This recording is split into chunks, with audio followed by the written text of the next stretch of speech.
all you cool busters and bustettes. I'm Ghostbuster Joe, and this is Ghost Head Talk Podcast, episode 57. Well, today is episode 57, and I have a very special guest.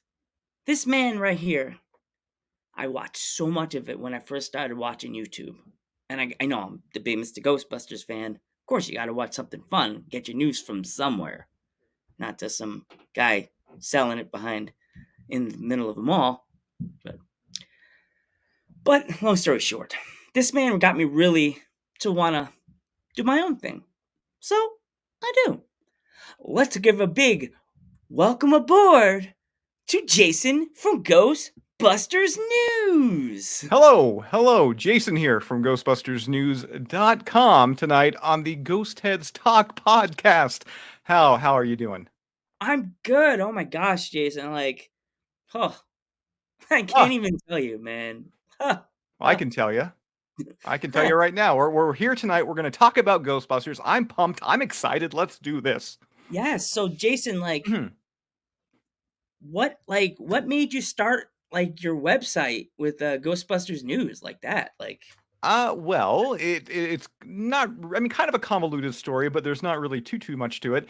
At the same time, many years ago, I was part of a gaming website that was not really gaining too much traction, just video game news and such like that. At the time, I worked in a video game store, and pretty much all the coworkers were like, "Hey, let's start a website," and it kind of fell apart.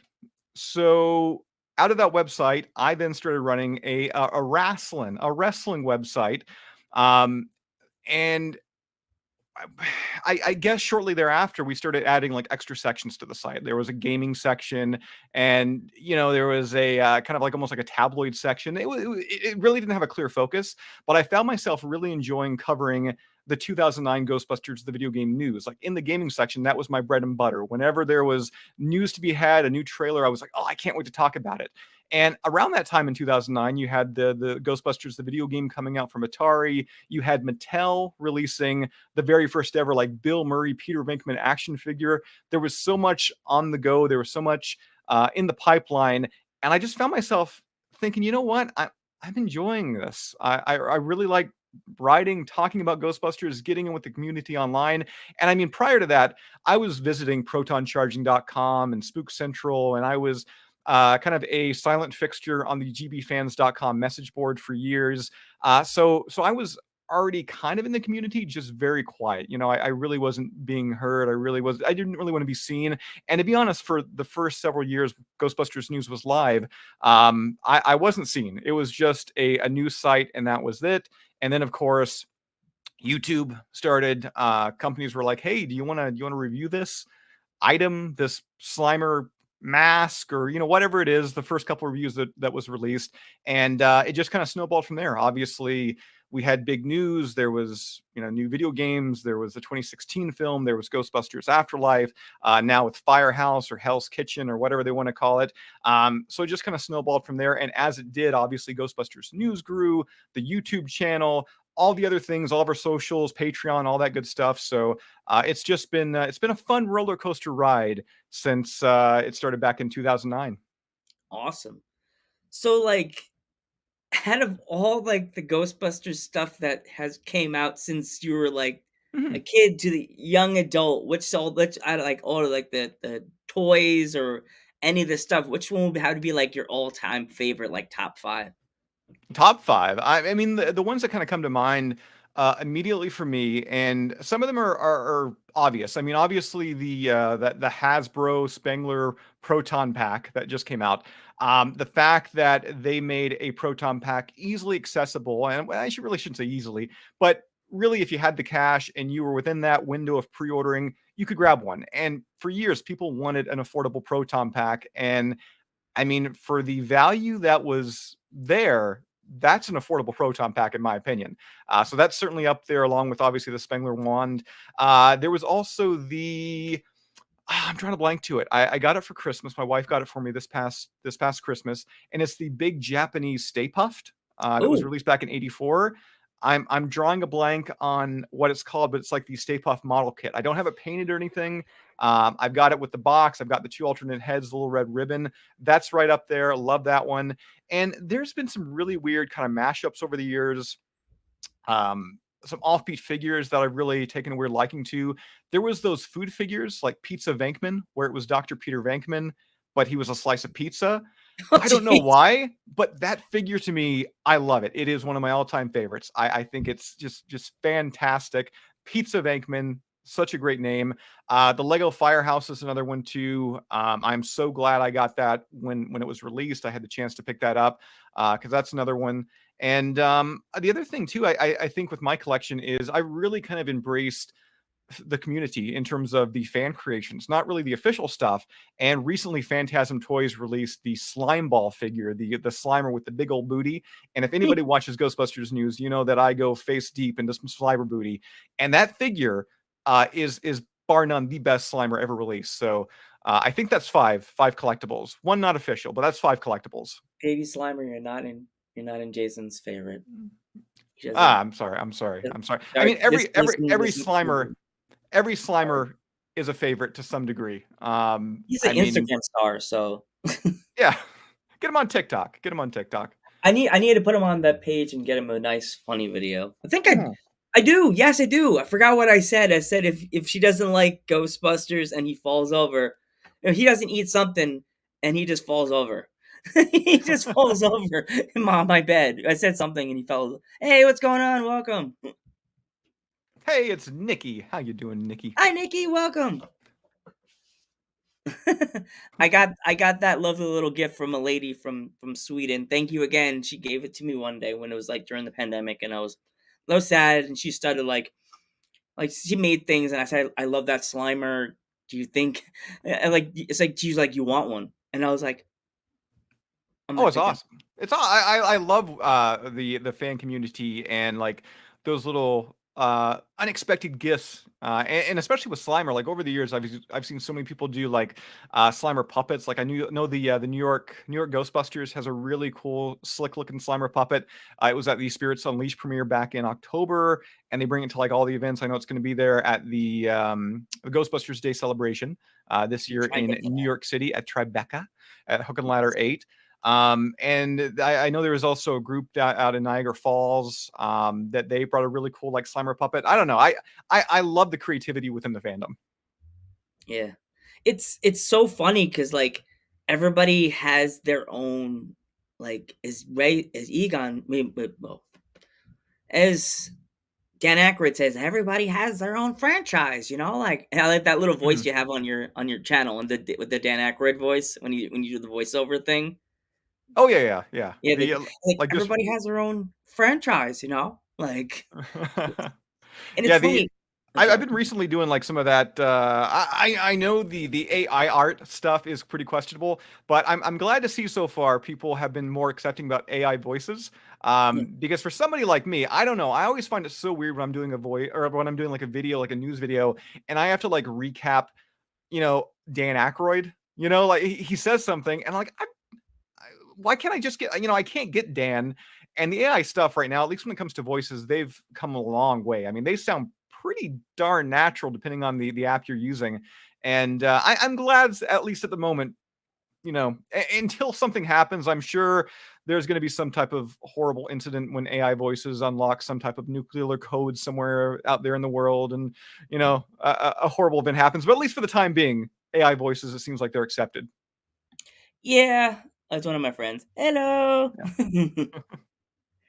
Yeah, it's like when she sent it to me, I opened the box, I went home, and I started tearing up. It was so I was like so Yeah. cute, and I'm like, now what am I gonna do with this thing? Because I'm afraid because my keys are like a menace because I have it on a double toggle, so like Hmm. up and down toggle like an S, and it clicks to my pants, and the bottom part stays closed, but I'm notoriously touching the back of it. Don't know why. And I'm like, this thing's gonna go, and I'm gonna cry, seeing the little green thing there, and I'm gonna be like, Slimer got out. That's all I'm gonna be saying all day. Slimer got out. No, And I I'm gonna gotcha. stay Gotcha. home. And I'm like, I need something to be on Instagram that'll make people smile during this pandemic.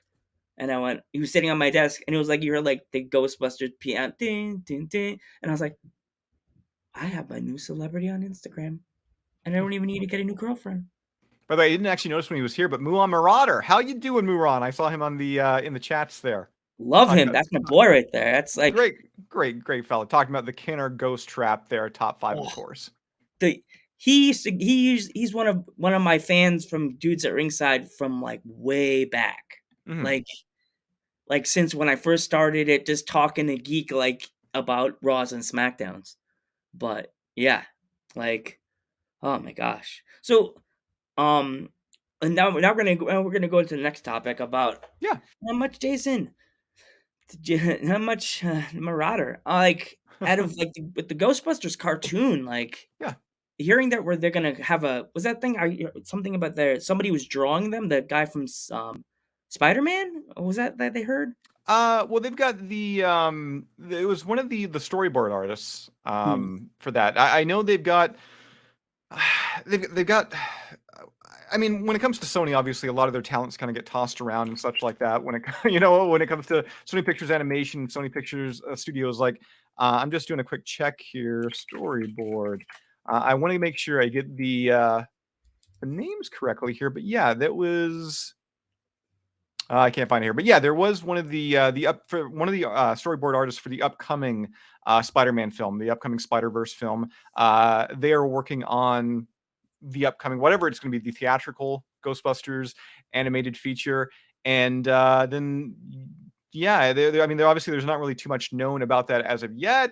It's all kind of up in the air, at least when it comes to the fans' perception. I'm sure Sony, Ghost Corps, hopefully they reveal something again later this year as part of Ghostbusters Day, because I mean there's so much on the go. I mean, we got the animated feature, there's the animated series that's going to be done in partner with Netflix along with Ghost Corps, and I'm just really curious exactly between those two.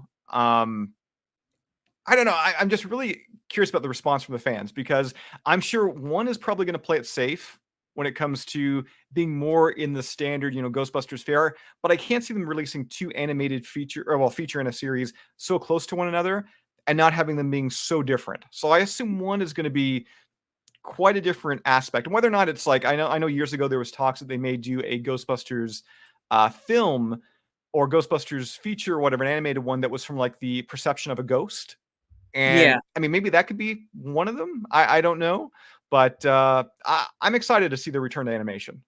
And it seems like the I'm studio, super amped. Sorry about yeah, that, Jason. no, no, and it seems like at least when it comes to the because again, the Netflix series not too much is known right now, but when it comes to the feature film, the feature animated feature, or the feature animated feature, um, they've got a pretty good team in place there in terms of the writers, directors, such like that. Some of the team from like Hotel Transylvania. The one dude there, I know he worked on like Beavis and Butthead Do America. There was like so many What? cool credits there. Yeah. So I'm really amped to see what they crank out for that feature film, especially. I really hope whoever does it, they throw in like thumbnails. That's what I need. A thumbnail. Um, like some like I stuff in the past from the Ghostbusters. Like, Mhm. let's hope they. I hope they throw in a girl that looks like the girl from Extreme Ghostbusters with the cool hair. What's her name? Like Kylie? Yeah, toss in a girl that looks like Kylie, or even like maybe Kylie a little older because she was a teenager when she was in Extreme I, I Ghostbusters. I mean, if you're gonna throw in Kylie, I think you might as well. I mean, like a Kylie like person, you might as well just go full fan service and throw in Kylie herself. I mean, at Yeah, that point, like because I think anything other than Kylie, if you've got a goth character in there that's not Kylie, n- already the hardcore fans aren't going to like her, because why mhm, is it not Kylie? Why is this character here when clearly it should be somebody else? People are going to poo poo on it immediately. So I don't know. I think if you're going to throw those nods into it, you got to go full force, and you got to throw those characters in. I'm not asking for Kylie. I'm not asking for Eduardo, like the whole Extreme crew. yeah. But yeah, it would be cool to kind of see those characters from a new lens. And I think when it comes to Extreme, it didn't really take off the way they wanted it to. It wasn't a phenomenon like the real Ghostbusters. And I think a lot of the times too, fans they look at what they want from just their vantage point. I mean, doing the website, I try and approach all the articles nowadays to try and be entertaining to, yes, the hardcore fan, but also if somebody's just browsing on Google and they find an article from Ghostbusters News, I want it to be accessible to them, right?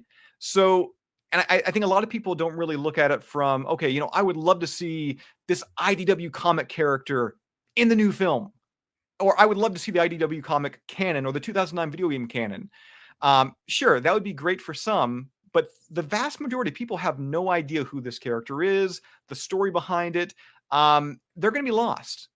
So I think a lot of people need to kind of, rearrange their expectations and look at it from a different vantage point. And I think really out of all the extreme characters and, all the other offshoots out of real Ghostbusters and original Ghostbusters, Kylie is that one character that I feel has the greatest chance of one day getting, I don't want to say reused, but being brought back in, another form, whether it being a new movie, a new cartoon series, what have you there. I think Kylie's that one character, that one real breakout character from Extreme Ghostbusters. Because they really liked her, and a lot of people, Yeah. as you said, you're talking about her, Marauder's talking about her. Well, every once in a while, I think that she's gonna make fun of me because I'm like short. She'd be like, "You're just a little guy. You can't handle the proton pack. You're too little." Yeah. I am little. Thank you for making fun of me. And the Now other tell thing me I'm too, stupid. with that character, I mean, Kylie was in Extreme was voiced by Tara Strong, right? And I mean, Yeah, she has got such a devout fan following online. Like all of the characters, I mean, from Harley Quinn to My Little Pony, and everything that she does there. Fans love her, and I don't know if they did like an animated series, just attaching Tara Strong. And that's the other thing too, is I feel like Ghostbusters in general, the last one, Ghostbusters Afterlife, yeah, obviously with Firehouse Hell's Kitchen coming out, I think they're going to figure out very soon after that movie releases, when it comes to the box office, what's going to bring in the fans. Like for Afterlife, was it people curious about Bill Murray, Dan Aykroyd, Ernie Hudson? Was it people wanting to see Finn Wolfhard, McKenna Grace, like this new spin on Ghostbusters? Was it a combination of the two? I don't know. I feel like with the next film, especially, they're at a weird filling out point where yes, they've got to pay homage to what came before it, but at the same time too, you gotta do something new. You gotta cook up something that's different. You got to do something for the the new fans. And another thing I feel like a lot of people don't really think about, because I recently I posted on the social media channels and the website too about Celeste O'Connor coming back, and yeah. a lot of That's where I people were, saw that. and a Is lot of she people were, coming back, or is it just a rumor now? she's in the, or, sorry, they're in the UK right now. Celeste is in the UK. Um, Yeah, I mean, there's no to me, there's no doubt the Celeste's coming back. Is it official? No, but I would assume we'll probably see something in the coming days. I mean, filming's what, tomorrow? Apparently in the UK, that's the rumor, March 20th. At least that's what the Production Weekly article said. But again, I feel like with the next film, they're gonna have to try and do something different. I mean, obviously, we're not gonna do Gozer again.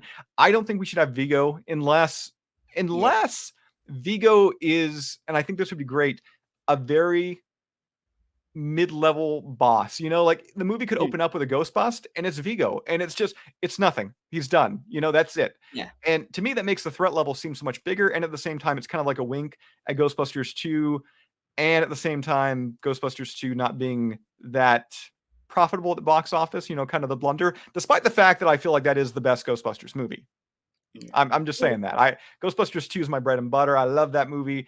Uh, Soundtrack, Bobby Brown, on our own, Vigo the oh, Carpathian, I Scoleri wake up to Brothers. that song every single morning before I go to Key Food in Milford. There you go. There you go. Every morning, Bobby Brown gets me up, and it's Yeah, random parts of the song because it's an yeah. iHome. So if I've been listening to the song, it stops on that part. Mhm. So it's like it goes on to the. Oh, no. I'm not gonna get copyright. I'm not gonna stop singing it. No, no, no. You should be fine. You should be fine. I accidentally streamed like a 16-bit. It was the River of Slime recently. The Shapeshift Records guys, they released that vinyl. And I totally was streaming. I did like a 3-hour stream one night. At the end of the stream, I played that song, the 16-bit version, and I had the audio muted. I had no idea it was being played, and like my entire stream just got just Ooh. demonetized. Yeah, I was like, oh, it's not playing because I didn't have the audio turned on, and for like the next 3 minutes, I was even looking at the chat. People were just like, man, I can't hear anything. The audio is too loud, and it was just the song like blaring over me talking. But yeah, that's such a good song, such a good track. I don't know. I feel like it's the best. the best Ghostbusters song? I feel like My it's the best. sister It's the was best at song. a here we go, Mhm. small short story for Joe. Well, normally it's a long story, Mariah knows. My sister's at her class in Brooklyn, New York, her Mhm. fitness class, and she sends me a video. I'm like, "What is my sister sending me? Maybe it's something goofy." Bobby Brown's On Her Own is playing in a fitness class in Brooklyn, in Orange Theory, in Mhm. Brooklyn, New York, Mick Foley style. Mhm. She Mhm. and I wrote, "It must be a Bobby Brown's On Her Own kind of day." That's what I told her. Then I sent her the Bobby Brown dancing with the baggy pants on like that. That's he I know Bobby B. There were some questionable things he's done over the years. Um, I mean Whitney Houston and all that, but I I I would go see him in a heartbeat if he ever came near me. Dude, That I song alone, cry. he's so Dude, good. that man could go even all the crazy stuff he's done, Jason, as Mhm. you just said, for me, Bobby Brown is a music legend. That man's every song he Oh did yeah, was like gold. yeah. It Even when he was a kid, Mr. Telephone Man. Jeez, yeah, everything. yeah. No, I and that's another thing. I know I'm kind of getting swerving off topic here. And I loved Afterlife, but let me tell you, I think one of the biggest things that was missing for me regarding Afterlife was the soundtrack. Oh, yeah. Um, the first one obviously you had Ray Parker Jr. I mean, you had so many other things, and the fact that you're talking about Bobby Brown and his accolades. I mean, Ray Parker's accolades, not even under Ray Parker, but all the other music that he like the artists he wrote for, and everything that he's done. Like he was such an accomplished artist before Ghostbusters, just with other people he worked with. And of course, he had like other tracks too. I mean, I was actually quite excited back in 2019 when they did the Ghostbusters Fan Fest at the Sony Studio lot.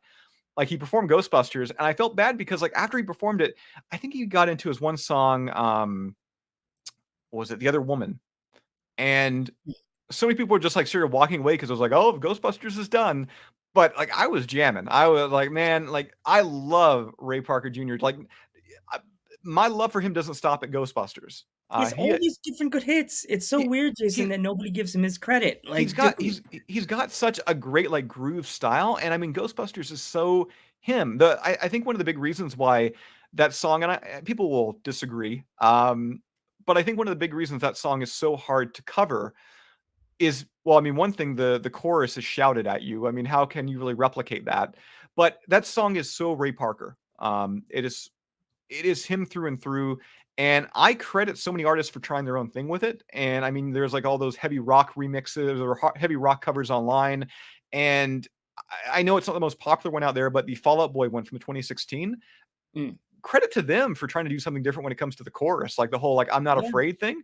it Because was a that good was at least song. it was something different. I don't really know, like I don't mind Missy Elliott, but her like smoking ghost like backwood comment, I don't know. Like I felt like the rap was a little lackluster for Missy, but Ronnie says I dig it. I don't know. I just felt like the whole I thought that was the one aspect that could be a little better because I don't know, like growing up, like I kind of weird for me. I was a big fan of the Spice Girls, and there was the Missy Elliott, Mel B track that they did together for the Austin Powers, I want to say Spy Who Shagged Me soundtrack. Mm, Um, and I don't know, like I was a Missy Elliott fan around that time, and she delivered some bangers after bangers when it comes to her raps. I just felt that song, she kind of underperformed a little bit, mm. but I dug that song for what it was. It was no Ray Parker, but I'm totally getting sidetracked here. But yes, the first Ghostbusters, Music. yes, the It's first Ghostbusters, the soundtrack's great. Saving the Day, you had Leslie on there. You had so many great tracks. The Ghostbusters 2 soundtrack, I think, may even be a little better. Flip City, all-time classic. I oh mean, then gosh. yeah, like you throw some Elton John on there too, randomly, Higher and Higher. I Run I told DMC, of someone that, course. they didn't believe me. They're like, Yeah. "Elton John's not on the side." Read Hmm. it. Go read the back. Oh yeah, you, He's you got there. Elton on there. I mean, his song obviously it's like the most throwaway song on the album from Ghostbusters 2. Um, but you got the double dose of Bobby Brown 2 with We're Back on there as well. But when it comes to Afterlife, there was no actual soundtrack, like there was the Rob Simonson score, which was great, taking all those Elmer Bernstein songs and repurposing them and redoing them and kind of amping them up and changing them around a little bit. But there wasn't that, that big pop, and I don't want to go back to the 2016 film, but I'm going to. God Okay. bless them. I mean, they did that Elle King "Good Girls" song, Oh, yeah, I and they remember had Good Girls, yeah. yeah, and I remember watching the I think the video dropped like the day that film hit theaters, and like that video got me so amped up, like seeing Slimer in the laundromat and everything, and I dug that song too. I don't know. Typically, if it has the Ghostbusters logo on it, I'm gonna like it. There's like a 90% chance I'm gonna like I it. bought it. I bought the soundtrack. Yeah, You're not the yeah. only one I bought it. The first half of the soundtrack I really like, and then I don't know. I think I lost my CD player, so I had a computer that had a CD player, and I had my iTunes, and now this laptop that I use, it doesn't have a CD drive, so I'm, mhm, like, pretty much SOL yep, about yep. loading music. I have to go and use my PlayStation to even listen to a CD, so like, I remember the okay. old, I remember using my PS1 back in the day. I'm just thinking about the old playing the CDs on those and Yeah, the old back in that my was great. day. Yeah, yeah, that was great, that was great. See, you know what's funny, Jason, now if you think about it, makes you worry, we're the old people in the Ghostbusters community. Well, I mean, at the same time, that's we are. We I mean, there are definitely older people, at the there's sometimes I'll see guys that, are, like, in their 50s and 60s in the flight suits at conventions, I'm like, "You're making me feel better about myself," "You're making me feel good. I don't feel nearly as old." Um, but yeah, yeah, it's becoming a thing right now where, a lot of the Ghostbuster fans, we grew up on it. We grew up in the 80s, we grew up on it in the 90s, and, we're in our 30s, we're in our 40s for some of us. I'm luckily still in my 30s, so I'm hanging in there. I'm Um, 39, I'm almost 40, yikes. there you go, there you go. I mean, that's the thing. I'm going 39 this year, and I kind of my 40th is the same year as the Ghostbusters 40th, so at least I got that going for me. I mean, Yeah. um, but yeah, yeah, it's crazy to think, and that's with the new film is the hopeful thing. I always feel like Ghostbusters, like it's a big franchise, it's a big movie, and I know a lot of people they kind of question like, should it ever really become a franchise? Because the first movie is kind of that whole lightning in a bottle thing, and then they try to recapture it with Ghostbusters 2, and I think kind of around the time the saving grace was the real Ghostbusters because it did so well and the toys moved so well as well also, and they tried to recapture that with Extreme Ghostbusters, but there was always that let's do it again, let's kind of continue the franchise on.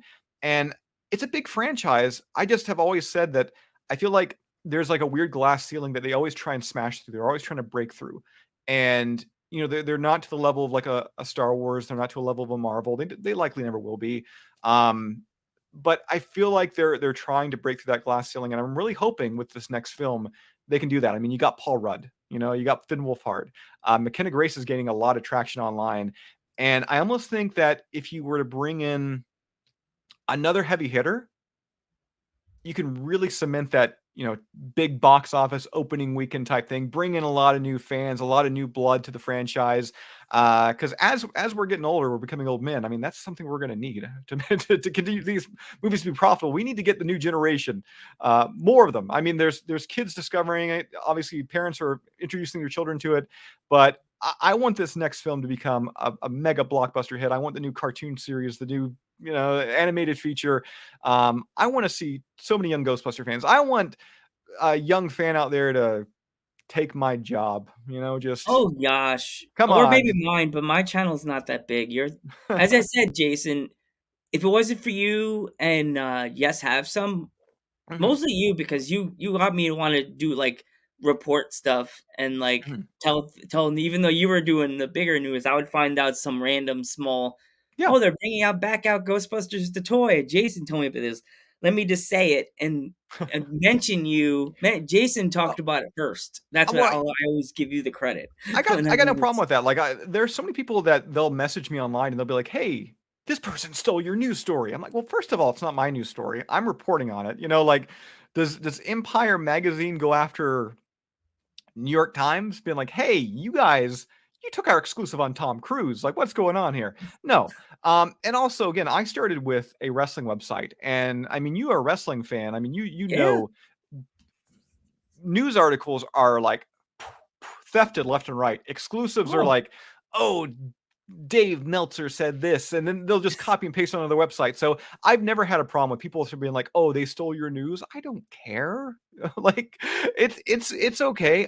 To me, the concept has I shouldn't say it's always been, but recently, as the sites kind of continue to grow, as long as I can report on it, I've got my audience there. Like there is an install base there that they're going to pick up on it. That they're likely not following these other people. They're likely not following these other creators, these content creators. But at the same time, too, a lot of these other content creators, I'm more than happy to feature. I'm more than happy that to advertise, to get the word out there. I mean, I know I talked about Phantasm Toys earlier. They're doing amazing stuff when it comes to the custom toy market when it comes to Ghostbusters. They even outside of Ghostbusters, like they just did like an Alf figure and what else was there? A Battletoads figure. So What? many other cool things. Yeah, yeah. Check them out. Phantasm Toys, I Instagram, think Phantasm don't you Toys. hear the theme song when you see Battletoads? Boom, Oh ch, yeah, yeah. boom, I ch, boom, remember ch. getting Battletoads for the NES. It was Easter morning. God, 1991 or two, I would say. And I remember it was Easter morning. It was in a Easter basket, obviously, and I got a Greg the Hammer Valentine Hasbro action figure and Battletoads. And that I don't know why that's the only Easter gift I can ever remember, but greatest Easter ever. Battletoads and the hammer. But Nice guy too, I hear. I never met him, but I heard he's really yeah, nice. yeah, yeah. I met him many, many years ago, which is weird too because I just said, "Oh, I listened to the Spice Girls." My favorite music artist is Bobby Brown. So I met Greg Valentine at a Insane Clown Posse gathering of the Juggalos. Like I've been to so many What? weird. Yeah, yeah. I went to a gathering of the Juggalos in Toledo, Ohio one year, and Greg was there. And Greg was he was nice, little he was probably under some type of influence of something. I Yeah. don't want to speculate, but him and Brutus Beefcake were working the table together, and Mm. they were both nice enough. I will say. I'm in May, I'm going to an '80s con in, New Jersey Hmm. with my sister, my twin. Hmm. Twinning it. Sorry. Yes, so we're going there, and there's gonna be oh my gosh, I have to find the poster and I have to send it to you on Hmm. Instagram. There's so many legends gonna be there. Yeah. Tito's gonna be there. Bushwhacker Luke's gonna be there. I forgot his name. Really big black guy that has like the fedora. He wears like the black shades. Can't think of his name. Oh, Curtis Hughes, Mr. Hughes. Yeah, Mr. Hughes is Yeah, Hughes is yeah. gonna be there. Oh Oh, my he's gosh, great. there's like I love when he balloons. stole the urn back in the day. And actually, if you're talking about Tito Santana, Yeah, I know we're here to talk about Ghostbusters, but yeah.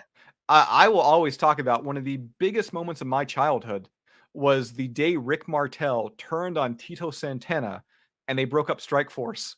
Oh jeez. That is one of the turns that everybody talks about Sean and Marty and the Barbara Glass. No, to me, Tito Santana, Rick Martel breaking up Strike Force, that was like the big moment of my childhood where I was like, oh my God, people are not perfect. Somebody at one point in my life, they're going to stab me in my back. It's going to happen. You're like, That traumatized me. jeez. Well, you know, I'm a big wrestling fan, and I do dudes at ringside. Actually, that was one of the other ideas I was trying to run by Geek, but he's like, he does Ghostbusters. He doesn't watch wrestling. I'm like, yes, he does. Yeah, yeah. I've been Jesus known to. loves Ghostbusters. You don't get it twisted, homie. Yeah, no, that I mean, Ghostbusters. I mean, that's my thing. But no, I mean, when it comes to wrestling, really my two go tos growing up what was that like I don't know like the other day I was going through like old VHS tapes and it was funny because I popped in WrestleMania 9 like recorded like the original pay-per-view Oh, recordings jeez. and at the end of WrestleMania 9 and again I'm fast forwarding through VHS tapes so um at the end of WrestleMania 9 in case you didn't know what anybody who's watching they don't know what VHS tapes are you have to fast forward but at the end of WrestleMania 9 I then have like a bunch of episodes of the Real Ghostbusters recorded off the USA network back in the day. Um, I don't know. I just thought it was kind of funny. It's definitely my big two passions growing up, and being a kid was Ghostbusters and wrestling. And to me, I love the characters in both, the over the top moments in both, and yeah, they just kind of stuck with me. And I think even when it comes to my YouTube channel, I think wrestling awkwardly. I don't know. A lot of people say I'm kind of like over the top in my videos and even like on camera. And I feel like wrestling has kind of helped with that in terms of, almost crafting a persona, a character, if it were, for the camera. Marauder says that's your barbershop. Yeah, yeah, yeah. It's both of our barbershops, you know. He gives us a little bit off the top. Yeah, yeah, no, no, true. I mean, I don't know, with mine, uh, We it we just look good, Jason. Come on, we it look was good for it the was moment. it was I I I don't know. I never I was watching an interview a couple days ago on YouTube with Larry David, uh, creator, co-writer Seinfeld, Curb Your Enthusiasm, and he was asked, what's one of the things you're most proud of, and his answer was, accepting being bald, like going bald, and I thought to myself, you know what? I'm not technically bald. I got hair up there, but it was very painless for me. I just one day I was just like, well, I don't know. It was like my birthday one year, and I was going to go get, I think it was like my license renewed or something, and I just shaved it. I was like, you know what? Before this photo gets done, I'm just going to shave it off. And ever since then, it's just been shaven ever since. It looks good on you, Jason. You're a good guy and you do some good things, and I'm so happy to finally have had you on the show. So if you talk to anybody else, like Yes Have Some or anybody, Mhm. please spread the word about Ghost Head Talk Podcast Live because I'm dying to get more people, and it's hard because people are like, "What's that? Who are you?" Well, Don't let it's them in. well, it's a weird. I don't know. It's sometimes weird to kind of crack. I don't know, crack a nut. I don't know what kind of expression I'm trying to use right now, but it's sometimes weird to kind of get in on the inside there because with everything, you have like those little like small clicks and all that. I don't know. Me personally, I always try and again get the word out when it comes to almost anything and everything. I think with myself, there are some things I haven't featured in the past. There are some creators just because I haven't agreed with some of their content. Like obviously I'll preview some of the footage. I'll preview who they are beforehand before I agree to something, um, just to make sure. Because even with mine, like I get tons of letters from like parents, and they'll be like, "Hey, you know what? My kid loves your videos, and they watch your videos every night and everything." So I it's kind of a weird balancing act because I mean, Ghostbusters, the first film is all about two people winding up, hooking up and bringing upon the coming of Gozer. Yeah, So it's kind of an adult tone, but at the yeah, same time, there is a childness to the franchise. So in my videos, you're never going to be hearing me drop probably f words or f bombs. yeah. Maybe I will, and you'll just hear proton pack noise over top of it. I've done that many times in the past. Say a dirty word and have a boot up noise, but yeah, no, it is something there where I think the biggest opportunity I've always kind of found is if you're looking at growing yourself or even just, having other people grow is definitely that working together, just putting any preconceived notions aside, putting any kind of like egos aside and just being like, you know what, let's do something. Let's work together. Let's do an interview. Let's do a podcast, do a feature. Um, Yeah. I don't know, that's what I've always found. Just Like, I just love like collabing with people like you because mhm, you do this stuff, and I did this before, yeah. and I decided to get rid of my channel because I was like, I have no one to cover it with, and I do this all on my own, getting the knowledge, knowing from what I see what you do, and Mhm. what goes with Yes Have Some does, and with me being a Yeah. person with disability, Mhm.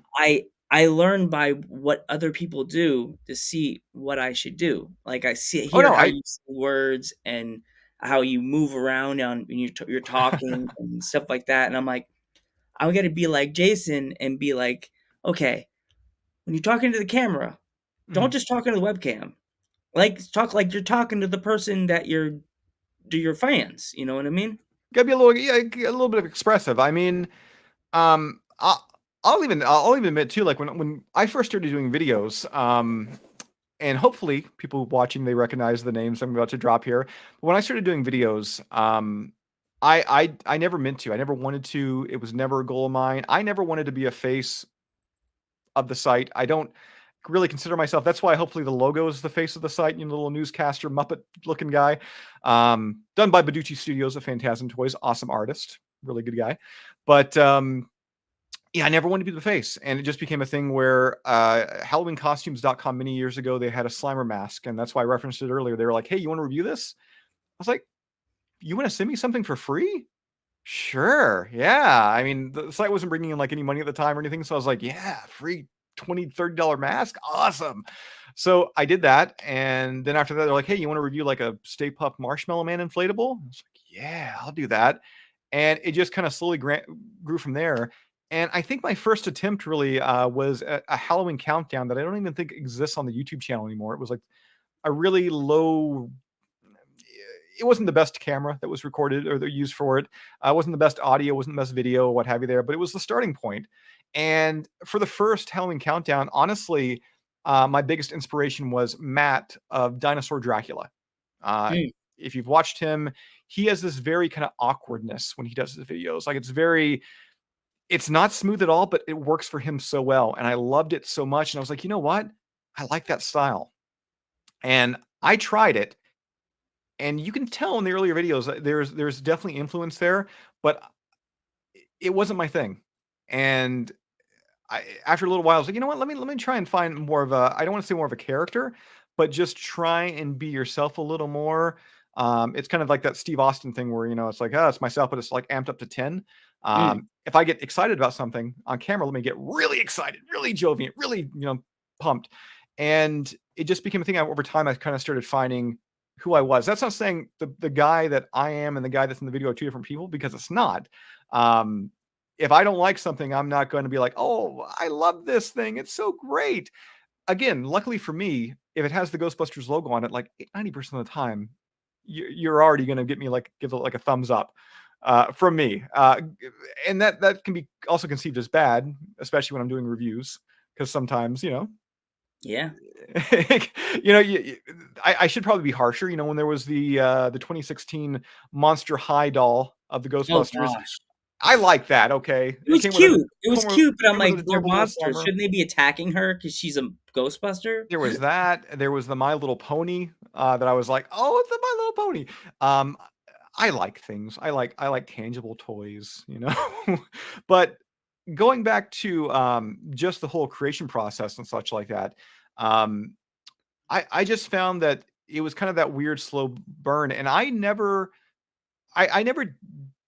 really looked outside of the box, or I never really took like any courses when it comes to any of my content or anything. When it comes to my video editing, when it comes to the website, the content, when it comes to the article writing, and I'll be totally frank. Once again, this is going to be the 14th year Ghostbusters news has been online. I feel like for the first 11 years, 11, 12 years, the actual website, the article writing My was. favorite scene is about to pop up behind you. Mocha. Oh, yeah, yeah, yeah. But, for the first, like, 11, 12 years, the articles were subpar at best. Like, there was things that I would write about, and it was, like, 3 sentences, 2 sentences. Like, it was like, "Hey, here's some art, and if you wanna check out this, more art, click here." I feel like over the past couple of years, as I've taken it more seriously, and as I've been kind of forced into writing, longer based articles and, 4 or 5, 6 paragraph articles and longer than that, I feel like it's something now that I'm proud of, and it, it's quite nice to be, I will say, to finally be proud of something that, you know, I've kind of created a little something I've kind of, championed and babied over the past X amount of years. And like I said, it's something that it's kind of taken a long time, and I'm just blown away too by the fact that toy companies and Columbia Pictures Ghost Core and everybody, like, people are like contacting me over things. Like if I post something that may be a little questionable, the powers that be are like, hey, would, how did you find out about this? What's going on here? Or I get a random email from a toy company. They're like, hey, you wanna promote this? You wanna show this off? Yeah, that's really cool. Because Jason, who started this website again 13 years ago, I would never have thought in my wildest dreams that um, I think I'd still be doing this 13 years later, and B, that I would have a contact, or I would have communication with somebody like at Ghost Core, somebody that was in the franchise. That would have blown my mind many years ago, and it still blows my mind to this day. And I mean, recently, this past October, again, I went to the Ghostbusters Spirits Unleashed premiere, or the big party they threw for it, and that blew my mind. Hmm. And I just want to say, because as I've continued to kind of grow and hopefully get better. I think get better, at least when it comes to content creating. Um, it wouldn't be without everybody watching, checking out the website, because they provided that feedback. They've, when it comes to video quality, audio quality, when I do something, when I change something up just a little bit, people notice. It's so funny that, when I started doing like RGB lights in the background of my YouTube videos, people are in the comments like, "Hey, I love that. I love that light up setup," or "I love that lighting." Or, I change a camera. I changed the camera I use. People are like, "Hey, that's such a," I noticed, what camera are you using? Um, I don't know. It it's really weird to be at this point right now, especially with like new film coming up and everything. Mm, I don't consider myself personally like I think as Ghostbuster fans, we're all on the same page. I think we're all on the same level. But it just blows my mind that people reach out to me, like you reach out to me for an interview, or people reach out to me for news. People message me and they're like, "Hey, my kid's birthday is coming up. Would you do a shout out to him?" Things like that. Like, yes, first of all, yes, I love doing that. Second, it just blows my mind entirely that the fan community as a whole, like when it comes to Ghostbusters news, when it comes to Yes Have Some podcast, when it comes to like all the other podcasts out there that are just gaining momentum and gaining traction out there. even Cross Stream, those guys Oh too. yeah, yeah, yeah. I mean, years ago, like there was, there was cross the streams that we Ghostbusters news hosted many years ago. Then there was like the cross rip. Oh, Um, gosh, w- yeah, Cross, yeah, yeah, Across the Streams was many years ago. Then Crossrip was just recently. I know they're kind of like on hiatus. Hopefully to come back, but they do amazing stuff. There's like the Extraplasm podcast. I know about They've been those doing a lot. guys. Hmm. Yeah, I did an interview with him a couple months ago. Um, Great fella, Vank Maniac runs that. He makes pizzas on Instagram and What? posts. I don't know. He posts images of pizzas and Scoleri Brothers. It's a wonderful thing. Check him out, Vank Maniac on Instagram. But yeah, there's so many great content creators, and that's the other thing too. Is go. I know I'm kind of rambling. I'm just going on a It's okay. tangent right now. Is I'm like we're coming close to the end anyway, Jason. So like okay. within a few minutes. All right, Well, so I'm gonna start wrapping up. So Jason, if you want to tell our fans mhm. where they could find all your where they could find you. Well, I mean, of course, ghostbustersnews.com. That is the main site there. There's also the YouTube channel. Just search Ghostbusters News. We're on Twitter. We're on Instagram. We're on TikTok even. Even though I don't know, I'm old. I don't know if I TikTok well. I try and TikTok. I don't think I got the chops for it. You haven't done the any of the anime dances with the Ghostbusters flight suit on, pretending and then throwing the The problem with me is, and maybe you're like, I know a lot of people I talk to who make the content, they are their harshest critic. When it comes to yeah. anything I upload, the minute it gets uploaded, I want to take it down. I'm like, no, that's horrible. I noticed all the flaws, all the issues. And let me tell you, if anything can be considered cringy and I'm creating it, I triple guess it. Like, should this go up? Should it? And especially recently, like on the channel, I started using the Ghostbusters News logo puppet. There's been in a couple videos, Oh, and geez. yeah, like I'm just like I don't know. Like, is this too cringy? I kind of question it. So yeah, You I should have don't. tricked me. You should like I should have introduced you on the screen, and then the puppet was in your spot. He's like, "Well, Jason had to go to the bathroom, so he'll be There back you go. in 5 seconds, But yeah, maybe." I don't think I'll be doing like any TikTok dances or anything. But there is definitely some content going up there on our TikTok page. But yeah, we're pretty much on every main social channel right now. Murata Um, loves the puppet. oh, the puppet's great there. That was made by many years ago. We did a Twinkie eating contest on the YouTube channel where we ate like cat food Twinkies and stuff like that. And the gal, her name's Megan. She's helped on the site for many years. She made that puppet for that. So Wow, if you want to see who made that puppet, type in Ghostbusters News Twinkie video or Twinkie eating video, and yeah, watch me gag on cat food. jeez. I was really pushing for viewers at that time. I mean, I hopefully Ghostbusters News is a bit classier now. Yeah, my my channel's getting back there because, as I said, I had a whole thing back in the day like this, the variety show. I had like every show of wrestling, Mhm. Ghostbusters, me shouting out people on Sundays, and then it just got weird. People I feel like people stopped caring, and I just deleted the channel. That was a mistake because I had over 100 episodes of Ghost Head Talk. Gotcha, gotcha. Well, thank you so much, Jason, for coming on the show. I'm I've had a Ghostbuster Joe. I've had a Wait. wonderful time. I hope everybody else has had a wonderful time. It's Oh, been sorry. great. It's been great. I just want to say you're fantastic and love what you're doing. I love your hat. I love your glasses. I love Slimer. I love this podcast. It's all great. A Uh, franchise shirt. oh, there's the franchise shirt back there. It's just a wonderful, wonderful thing. And The I thank you smallest for having me on franchise in the the podcast. world. Smallest franchise in the world. I'm Ghostbuster Joe. Your turn. And I'm Jason from Ghostbusters News. And we are ready to believe you. Still pose.